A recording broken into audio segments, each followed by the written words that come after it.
BJP की कोशिश रहती है कि चर्चा न हो, और ये हम लोगों ने अभी देखा ही है कि जिस समय चीन के सवाल पर लीडर ऑपोजिशन और अन्य दल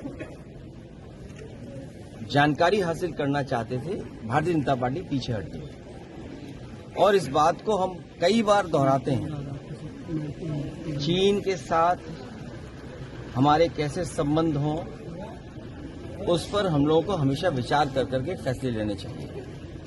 नेशनल सिक्योरिटी, बॉर्डर सिक्योरिटी और खासकर चीन के साथ हमारे रिश्ते अच्छे और बुरे वक्त वक्त पर रहे हैं। बहुत सारी जमीन हमने खोई है, पहले भी जमीन खोई है, बाद में फिर जमीन खो दी हम लोगों ने। फौज के लोग क्या कहते हैं, कम से कम वो पक्ष आए और देश की जनता जाने। न केवल हम जमीन खोते हैं चीन से, हमें अपना बाजार भी हमारा छिनता जा रहा है। कुछ पुरानी सरकार में छिना बाजार, फिर अब अखिलेश कुमार के खिलाफ इम्पीचमेंट मोशन आता है तो वो उसका समर्थन करें। हम आदरणीय ममता बनर्जी के पक्ष में हैं, उनके साथ हैं। लोकसभा में जिस तरह से हंगामा हुआ, 8 सदस्यों को निलंबित कर दिया गया, क्या कहेंगे?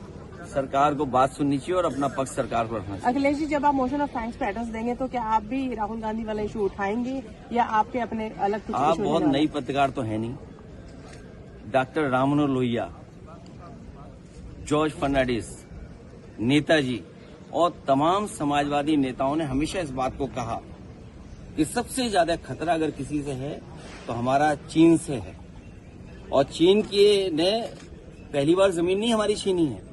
कब हमने तिब्बत खो दिया और कब अभी हम लोगों ने पेंगोंग लेक और 5 फिंगर्स पे न जाने कहां फौज हमारी चली गई। और सबसे महत्वपूर्ण बात मैंने इसी सदन में उठाया था, रिजांगला मेमोरियल।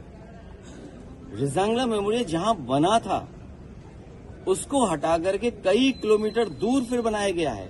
कहते हैं रिजांगला मेमोरियल तो है वहां पर, सवाल रिजांगला मेमोरियल का तो है ही है, लेकिन उसके साथ साथ कितनी जमीन आपकी चीन के पास चली गई।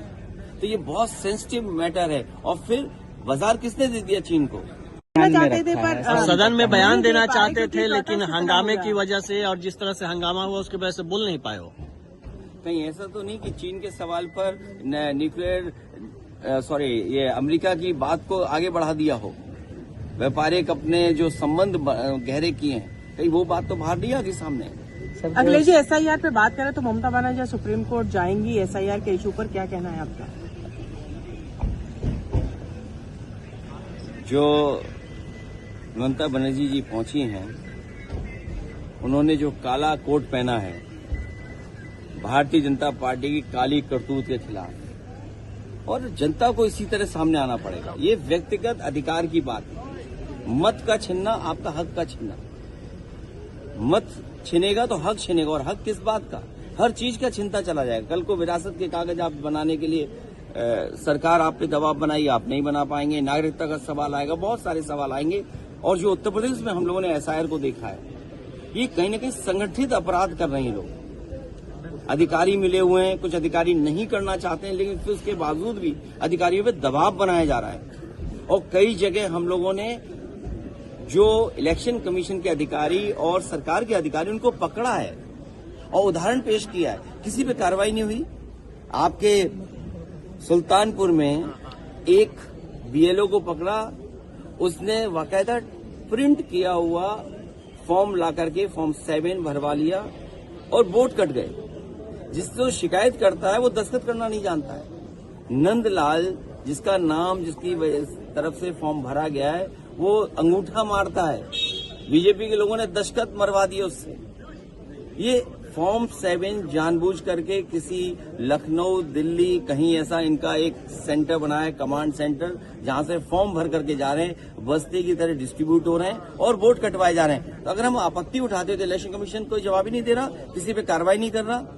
लगता तो ये कि साठगांठ इतनी पक्की है कि भविष्य में हो सकता है इलेक्शन कमीशन में भी बिल्डिंग पे उनके भारतीय जनता पार्टी का झंडा लग जाए। लोकसभा अपना बाजार भी हमारा छिनता जा रहा है। कुछ पुरानी सरकार में छिना बाजार, फिर अब बाजार छिन गया। तो आखिरकार हम किस दिशा में जा रहे हैं? और उसके बाद ये जो अमेरिका से डील हुई है, ये डील नहीं ढील हुई है। हमारा पूरा बाजार उनके हाथ में दे दिया। सरहद की बात करें, अब तो किचन के रास्ते हमारी थाली तक नवाला जो है, हमारे रोटी के टुकड़े तक बात पहुंच गई। अब सनातनियों को ये चिंता करनी पड़ेगी कि उनका व्रत कैसे सनातनी रहेगा। मान लीजिए डेयरी प्रोडक्ट्स वहां से आ गए, तो हमारे सनातनी लोग व्रत कैसे रखेंगे, हम सब भारतवासी व्रत कैसे रखेंगे, बड़ा चिंता का विषय है। और फिर सीधा सीधा हमला है। जो भारतीय जनता पार्टी के संगी साथी समय समय में स्वदेशी का नारा देते थे, थोड़ा पीछे कर लीजिए। आखिरकार वो लोग कहाँ हैं? वही जो बिल्डिंगें बड़ी बड़ी बनी हैं, कहीं उसके अंदर अंग्रेजी चश्मा लगाकर तो नहीं बैठे हुए हैं।